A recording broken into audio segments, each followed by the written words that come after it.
Olá pessoal, convido vocês a estudar um pouco do Estatuto dos Servidores Públicos do Estado de São Paulo comigo. A gente vai fazer um estudo reverso com questões que fica mais carimbado aí na mente de vocês. Vocês vão poder reter bastante informações. Pessoal, é o seguinte, é uma matéria que não tem uma grande incidência, mas logicamente você pegar um edital descrevente do TJ tem uma relevância maior, mas para o concurso, por exemplo, outros concursos caem poucas questões. Mas essas poucas questões, se você errar, às vezes vai ser o fator que te colocaria ali na lista de aprovados. Então a gente não pode deixar isso daí. Mesmo que você não deu tempo de ler ali os capítulos, os pontos, os artigos do estatuto, mas eu resolvi umas questões, já peguei alguns conceitos que vocês, analisando as alternativas no dia da prova, vão poder acertar. Essa aqui é a minha proposta, ok? Vamos lá, se você não é inscrito, se inscreve no canal e se você achar interessante, compartilhe com seu amigo que está estudando, tá bom? Pessoal, vamos lá, vou pedir para você pausar o vídeo e você vai responder aí na tua casa qual alternativa é a correta. E aí eu já vou passando para a gente comentar, tá bom? Pause aí e responda. Eu já dou a alternativa correta aqui, a alternativa E. O processo administrativo só poderá ser sobrestado, quer dizer o que? Ele vai dar vai ser suspenso provisoriamente ali, né? Sobrestamento para aguardar decisão por despacho motivado da autoridade competente para aplicar a pena, tá? O que ocorre nesse caso, pessoal? A pessoa está respondendo um processo administrativo e também, pelo mesmo fato, ocorre, por exemplo, um outro processo. Ou esse outro processo judicial, ele poderia repercutir, essa decisão dele poderia repercutir na esfera administrativa. O que ocorre? É uma faculdade, uma discricionariedade da autoridade competente de sobrestar o processo administrativo e aguardar a decisão na esfera judicial, tá? Ele pode fazer isso ou não, tá? Por isso que eu falo que é discricionário, ok? Não é uma regra. Por quê? O que vigora é o entendimento que existe uma independência de instâncias. Uma não depende da outra. Administrativa, civil, criminal, não depende uma da outra, tá? Salvo a exceção, no caso, por exemplo, se você responde na esfera criminal e inexistência do fato, aquele fato não ocorreu, por exemplo, na esfera criminal fica provado que o fato não ocorreu, a inexistência do fato, tá? Isso daí repercute na responsabilidade administrativa de forma favorável ao servidor, tá? Negativa de autoria na esfera criminal, né? Foi provado que aquele cidadão não foi ele que cometeu aquele ato, tá? Aquele crime que ele responde também na esfera administrativa. Isso repercute também na responsabilidade administrativa, tá?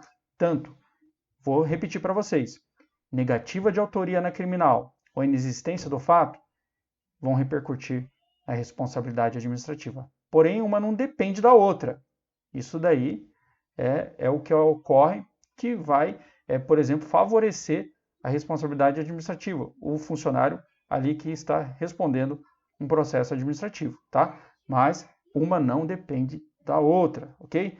Alternativa A responsabilidade administrativa exime o funcionário da responsabilidade civil criminal. Já está errado, tá? Então, a responsabilidade administrativa não depende da civil e nem da criminal. A resposta está errada, né? Essa alternativa está errada, porque ocorre a independência das instâncias, tá? Grave bem, independências das instâncias. Rara exceção, logicamente, eu fiz aí, coloquei para vocês ponto é exceção, no criminal, negativa de autoria e inexistência do fato também. Se aquele fato não ocorreu, isso daí vai repercutir na esfera administrativa, ok? Combinado? Agora B, a responsabilidade administrativa é vinculada, pode parar por aí, que a gente já conversou que isso daí não ocorre, ok? C, o servidor absolvido pela justiça será reintegrado. Ok, reintegração, foi absolvido pela justiça. A justiça determinou, por exemplo, o retorno do servidor que foi, por exemplo, demitido, né?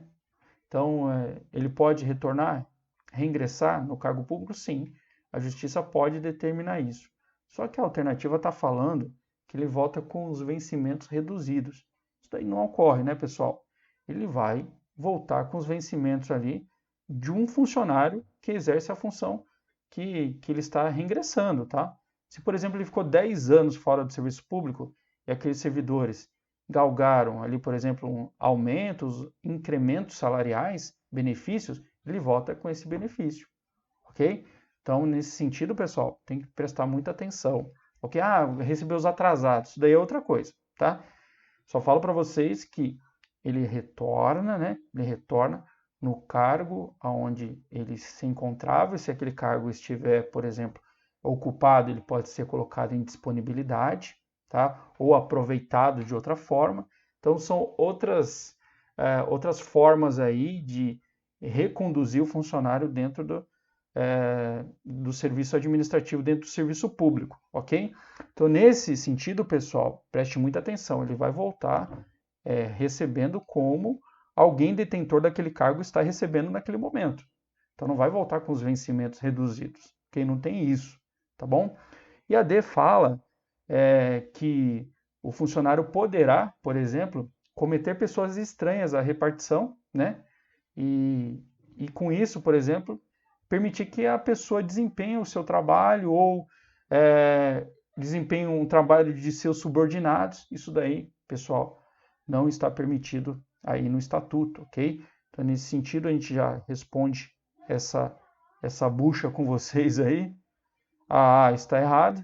A responsabilidade administrativa não exime o funcionário da responsabilidade civil criminal. A B, existe a instância, a independência das instâncias. Então, a administrativa independe.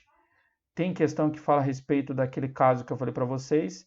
O funcionário responde na esfera administrativa e também na criminal. Ocorre, por exemplo, na criminal negativa de autoria. Foi provado que aquela pessoa não cometeu aquele crime, mas aquele crime sendo, por exemplo, a pessoa também está respondendo na esfera administrativa por aquele mesmo fato, ok?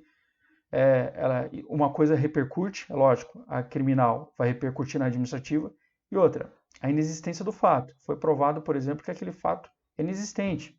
Não existiu aquilo ali. No criminal também repercute ali a responsabilidade administrativa, tá bom? A D já falei para você, expliquei os motivos, e aí, com base aí no artigo 250, parágrafo 3º do Estatuto, né? O processo administrativo só poderá ser sobrestado, essa palavra quer dizer o quê? Ali, interrompido ou suspenso, né? Enfim, para tirar um pouco o juridiquês aqui, para guardar decisão judicial por despacho motivado da autoridade competente para aplicar a pena, tá? Se aquela autoridade competente para aplicar a pena, né? Que seria a pena ao servidor ali que está sendo responsabilizado, aquela mesma autoridade poderá, tá? Não deverá, poderá aí sobrestar o processo administrativo para guardar uma decisão judicial que, teoricamente, iria repercutir aí na esfera administrativa, tá bom? Já foi muito tempo aqui, espero que vocês tenham gostado. Forte abraço, até a próxima.